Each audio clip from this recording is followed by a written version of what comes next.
আবার এসে গেছি রামকৃষ্ণ শাস্ত্রী। শত্রুর দ্বারা জর্জরিত, মামলা মকদ্দমা নিয়ে ভুগছেন, শত্রুতে আপনাকে নানা রকম বিপর্যস্ত করে তুলছে। একটা উপাচার আপনার শত্রুকে দমন করবেই করবে। একটি 1 কোয়া রসুন নেবেন আর একটি পেরেক নেবেন, মাটির একটি প্রদীপ জ্বালাবেন ঘি দিয়ে। কাজটি করবেন আমাবস্যার দিন।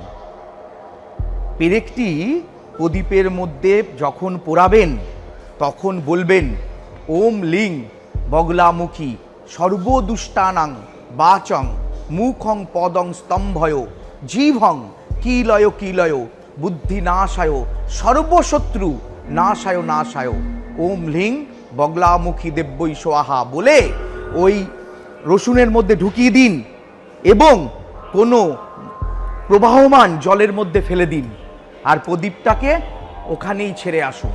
কাজটি করবেন কোনো ফাঁকা মাঠে, দেখবেন আপনার শত্রু দমন হবেই হবে। আমার একটা পরামর্শ আপনার জীবনটা বদলে দিতে পারে।